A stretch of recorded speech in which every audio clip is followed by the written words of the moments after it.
AICC అధ్యక్షుడు మల్లికార్జున ఖర్గే రేపు హైదరాబాద్కు రానున్నారు. పార్టీకి చెందిన పోలింగ్ బూత్ స్థాయి ఏజెంట్స్తో ఎల్బీ స్టేడియం వేదికగా జరిగే సమావేశంలో పాల్గొంటారు. ఈ సందర్భంగా పార్లమెంట్ ఎన్నికల్లో అనుసరించాల్సిన వ్యూహంపై పోలింగ్ బూత్ ఏజెంట్లకు దిశానిర్దేశం చేయనున్నారు.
ఈ సమావేశ ఏర్పాట్లపై TPCC working president Mahesh Kumar గౌడ్తో సీఎం రేవంత్ సమీక్షించారు. తన నివాసంలో మహేష్తో సమావేశమై కార్యక్రమ ఏర్పాట్లు జరుగుతున్న తీరు పరిశీలించి పలు సూచనలు చేశారు.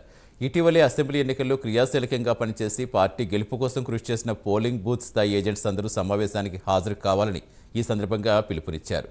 ఇక పూర్తి వివరాలు ఇచ్చేందుకు మా కరెస్పాండెంట్ నాగేంద్ర జరుగుతున్నారు. నాగేంద్ర, రేపటి సమావేశానికి ఏర్పాట్లు ఎలా ఉన్నాయి? మొత్తం ఎవరెవరు ఎంతమంది హాజరయ్యే అవకాశం ఉంది? Thank you Satish.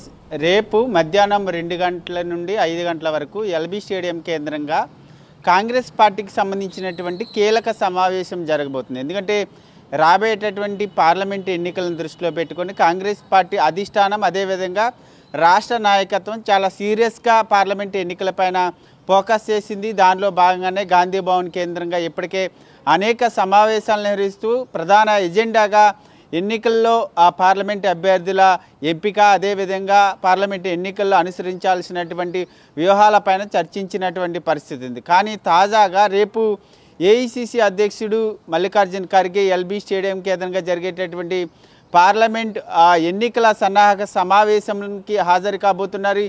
ఈ సమావేశానికి రాష్ట్ర వ్యాప్తంగా కాంగ్రెస్ పార్టీకి ఉన్నటువంటి 44,000 బూత్ ఏజెంట్లంతా కూడా ఈ సమావేశంలో పాల్గొనబోతున్నారు. ఈ సమావేశానికి హాజరయ్యేటటువంటి బూత్ స్థాయి కేడర్ను ఉద్దేశించి ఏఐసీసీ అధ్యక్షుడు మల్లికార్జున ఖర్గే దిశానిర్దేశం చేయబోతున్నారు. రాబోయేటటువంటి పార్లమెంట్ ఎన్నికల్లో అత్యధిక స్థానాలను కైవసం చేసుకోవడమే లక్ష్యంగా రేపటి సమావేశం జరగబోతుంది. ఈ సమావేశానికి సంబంధించి ఇప్పటికే అన్ని ఏర్పాట్లను కూడా రాష్ట్ర నాయకత్వం చురుగ్గా చేస్తున్నటువంటి పరిస్థితి ఉంది. ఇప్పటికే ఏఐసీసీ ఇన్ఛార్జ్ అయినటువంటి దేబ్దాస్ మున్సి ఇప్పటికే ఎల్బీ స్టేడియంలో జరుగుతున్నటువంటి ఏర్పాట్లను దగ్గరుండి పర్యవేక్షించినటువంటి పరిస్థితి ఉంది. తాజాగా నిన్న సీఎం రేవంత్ రెడ్డితో పీసీసీ వర్కింగ్ ప్రెసిడెంట్ అదేవిధంగా ఎమ్మెల్సీ మహేష్ కుమార్ గౌడ్తో పాటు మరొకవైపు ఇతర ముఖ్య నేతలంతా కూడా ముఖ్యమంత్రి రేవంత్ రెడ్డితో సమావేశమయ్యారు. ఈ సమావేశం సందర్భంగా రేపు జరిగేటటువంటి సమావేశానికి అన్ని ఏర్పాట్లను కూడా దగ్గరుండి పూర్తి చేయాలనేటటువంటి ఆదేశాలను కూడా సీఎం రేవంత్ రెడ్డి ఇచ్చినటువంటి పరిస్థితి ఉంది. ముఖ్యంగా రాష్ట్ర వ్యాప్తంగా ఉన్నటువంటి 44,000 మంది బూత్ స్థాయి ఏజెంట్లంతా కూడా రేపటి జరిగేటటువంటి సమావేశానికి హాజరు కావాలంటూ కూడా రేవంత్ రెడ్డి పిలుపునివ్వడం జరిగింది. ముఖ్యంగా ఈ బూత్ స్థాయి ఏజెంట్లదే కీలక పాత్ర. ఎందుకంటే గత అసెంబ్లీ ఎన్నికల్లో కూడా కాంగ్రెస్ పార్టీ అధికారంలోకి రావడానికి ఈ బూత్ స్థాయి ఏజెంట్లు కీలక పాత్ర పోషించినటువంటి నేపథ్యంలో వారందరికీ కూడా రేపు జరిగేటటువంటి సమావేశం చాలా కీలకమైనది. ఏఐసీసీ అధ్యక్షుడు ఖర్గేతో పాటు మరొకవైపు రేవంత్ రెడ్డి అదేవిధంగా రాష్ట్ర నాయకత్వం అంతా రేపు జరిగేటటువంటి సమావేశంలో పాల్గొని బూత్ స్థాయి ఏజెంట్లందరికీ కూడా దిశానిర్దేశం చేయబోతున్నారు. కాబట్టి ఈ సమావేశానికి ఇప్పటికే అన్ని ఏర్పాట్లు కూడా పూర్తయ్యాయనే చెప్పాలి సతీష్.